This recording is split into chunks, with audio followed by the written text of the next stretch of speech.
Okay, so basically we're going to start off then with the design principles of what the learning ecosystem is. Now I'm going to use a number of analogies throughout this presentation, so sorry if you get a little bit fed up with them. So the first thing then is we, the design principles. If you think about it, it's your secret sauce to your Big Mac kind of thing. It's kind of, it's your engagement, it's your accessibility. And there's a number of different principles that you should always take into consideration when you're kind of building your learning ecosystem. So the first one we've got then is accessibility. Okay, I've tried to make these pictures relevant. So the first one here then is think about a dinner party. Okay, you're hosting a dinner party. You want everybody to have a seat at that table. A learning ecosystem is essentially the same kind of thing. You want to have a system that is accessible to pretty much anybody and everybody, no matter what their abilities are, what their limitations are, and you need to engage people in what it is. So that's the first thing we should start thinking about. So next is personalisation. Okay, we've got this bartender here making the cocktail. Every single cocktail that's made is slightly different, even though the recipes are kind of the same. So it's it's tailoring the learning experience to the actual individual learners.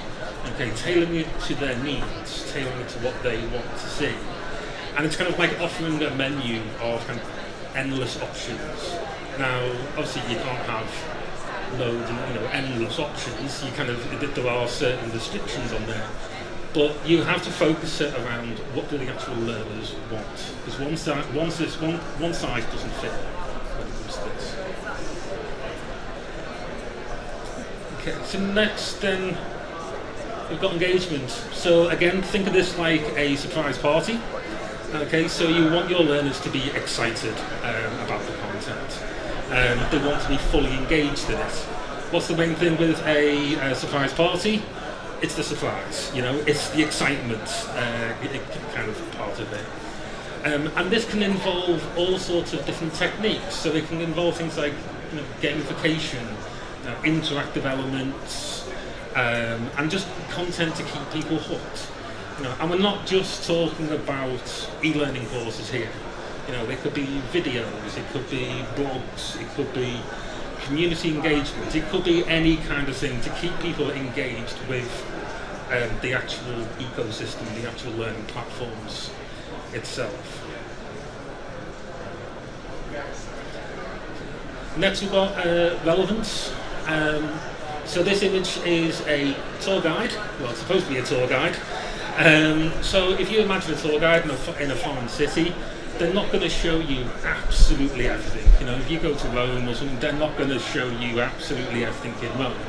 They're going to try and understand what you are looking for, and they will kind of give you kind of what's relevant to you. So a good tour guide, and I've been on a few tours and they might not have been this good, but a really good tour guide will try and understand their group. They'll try and understand kind of what they are looking for, what they're looking to see. And it's exactly the same principle when you're designing your learning, your ecosystem. You want to basically make it relevant to those learners. You don't want to implement a system that it might look flashy, but people won't actually use it because they're not actually engaging in it. The content's not actually relevant to them. So a lot of it is looking at and providing those experience to your learners to kind of hit the goals and objectives that you need. Okay. So next with them we've got adaptability. Okay. So this is all around the system being flexible. And one of the good things about technology this day, with the advent of AI and all these different kind of things, it's a lot easier now to make the experiences adaptable for your learners. It's a lot easier for learners to customize what they can see. I mean, you can walk around, a load of the providers here, and they'll talk to you about kind of how they use AI to kind of customize learning paths for people. That is adaptability. It adapts to the actual learner. So that's one thing that you need to consider. and making sure that the technology that you use, matches those needs. Okay. And the last one here then is feedback and support. So this analogy is supposed to be a person learning to ride a bike. So if you think a person learns to ride a bike, they've got their friends around them who are cheering them on and giving them tips on what they could do better, what they could do different. So this is all about getting feedback from your learners. Feedback is key. Okay, so you might have someone who's implementing this system and they think, oh yeah, I know best. This will work, but that doesn't work for everybody. Maybe not. So it's all about listening to your learners, people who are actually using these systems, to actually then guide the development of that system.